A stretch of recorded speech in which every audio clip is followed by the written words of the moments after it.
We're good. No, we're not going to bring in the 6 or 7 foot alligator. We are going to bring in one of our baby gators. Pisces, Aquarius? Aquarius. Aquarius. This is Aquarius. He is a Sagittarius. And he likes long walks on the beach and candlelit dinners.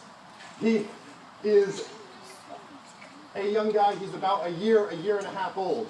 And you'll notice that he's quite bright. He's got bright yellow striped banding. Later today, if you do swing through our wetland area and you see our larger alligators, Dante and Randall, you notice that their yellow is much muter. They are mostly all black, and alligators come in black or yellow. They're not green. Green, if you ever see on an alligator, is usually algae, or it may just be something on the surface of the water that makes them look a little different. But alligators are truly black or yellow. A little guy like this has that camouflage for hiding on the edges of the swamp and the reeds on the sides. The full-grown alligators will lose that camouflage, so end up all black because they live in the middle of the swamp. There's not too many things that tussle with an alligator, so they don't really need to worry about camouflaging too much, but they still do. The biggest threat to an alligator is other alligators and humans. But aside from that, they don't have too many other threats. They are the apex predators in their area. They've got that flat tail in the back. Very, very powerful. That is their motor. Their arms and legs kind of tuck into their sides when they swim, and that tail provides them with the power. They have built-in swim goggles into their head when they dive underwater. This special membrane clicks over their eyes and covers their eyes. There could be dirt or mud or something gross in that water you do not want in your eyes, so they have built-in swim goggles. Otters have the same thing, so our North American river... Hello. We do. We have Zari. Zari is our African gray parrot, and a very clever bird she is. Parrots are incredibly intelligent.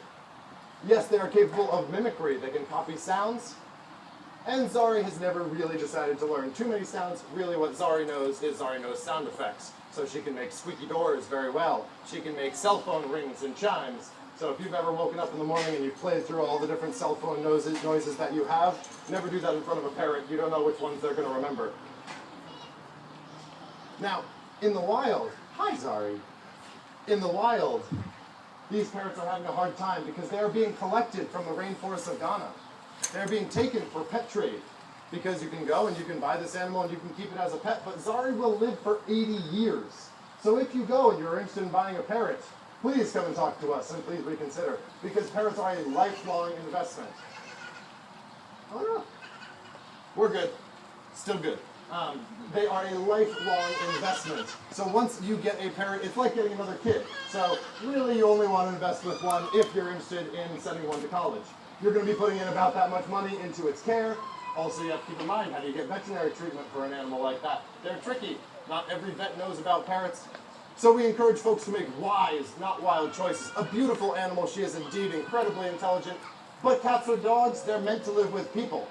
So as much as we love parrots, we think that she's adorable and incredible. She's a great ambassador to tell folks that while these amazing animals exist, you at home may not be the best place to raise one of them. Absolutely appreciate them, see them, love them, but make a wise choice when it comes to your own life. Thank you very much. Oh, we gotta see if she's gonna go to concert. Nice. Zari does love her rock and roll music. If you're a fan of Led Zeppelin, things like that, you and Zari would get along very well. She's a bit of a metalhead. Rock out. See you later. All right. So we do. I'm just so hopping mad that I cannot remember. Normally I've got a better intro for our next animal, but it's been a while since I've done this. So usually I'm pretty good. I know every animal like the back of my hand. I know all of our friends pretty well. But I just cannot seem to recall what the very last animal, our big show finisher. I'm just so hopping mad. What could it be?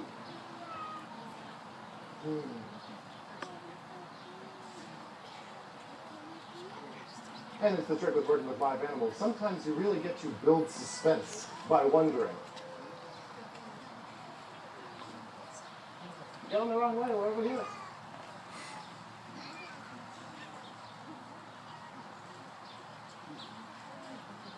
I was so hopping mad.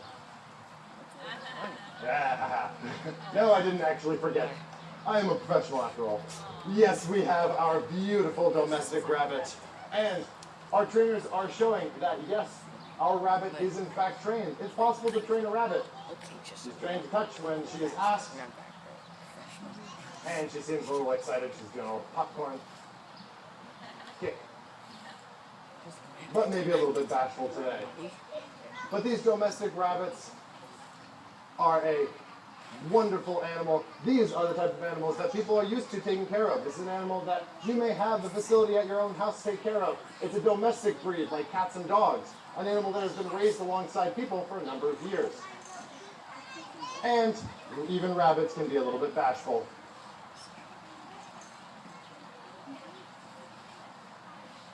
Now, there's one last thing, folks, because while we are striving to do our very best for animals all over the globe, we have one small request from you. Actually, we have three.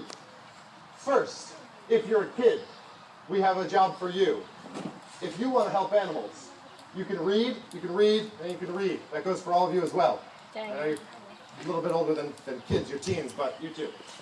But yes, your job is to read, and read. Because the more that you know, the more you learn about animals, the better prepared that you are to help them. I only know all this information because I had to read it somewhere. I had to get myself educated. So if you are passionate about animals, we want you to learn everything you can about them. The second thing is you could donate. We do have a very hungry alligator here, and we don't really want to beg. Okay, maybe we do want to beg, but we don't really want to beg.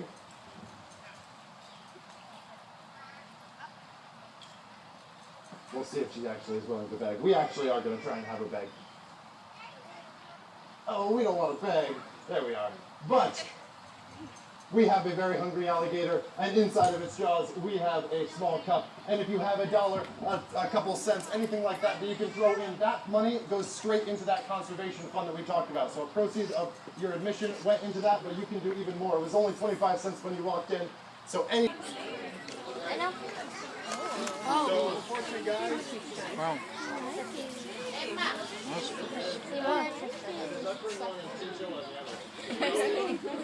It's like right in my line of vision. Same. What? More holes or less? Let's see. Less, so yeah, I think that is the last one. Leopard, that's leopard fur.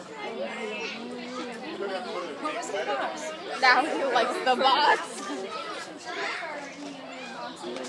And they just tear it apart? Yeah, like that, huh? I was trying to rip apart the plastic. Like this guy is the middle. You like it?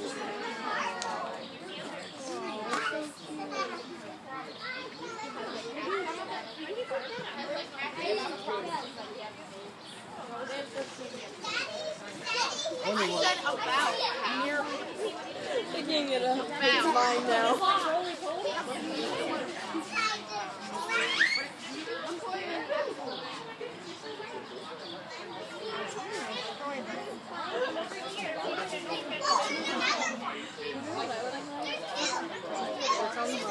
Look at that one.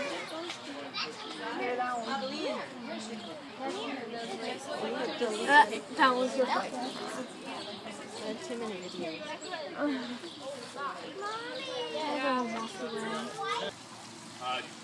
Nobody knew catnip is actually part of the mint family. Yes, it is. It is a wild mint. Fun fact. Most members of the mint family actually have square stems. It's the easiest way of IDing them.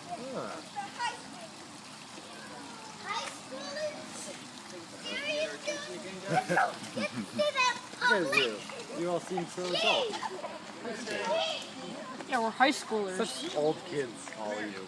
8th grade high schooler. Bunch of college kids. I'm middle school. Going to university. What's your major?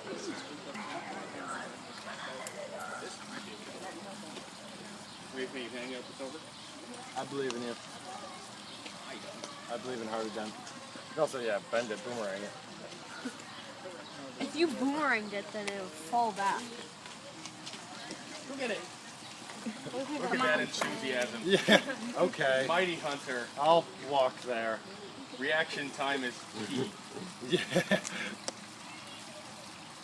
I got. Alright, so she preferred the refined stuff a little bit, but that might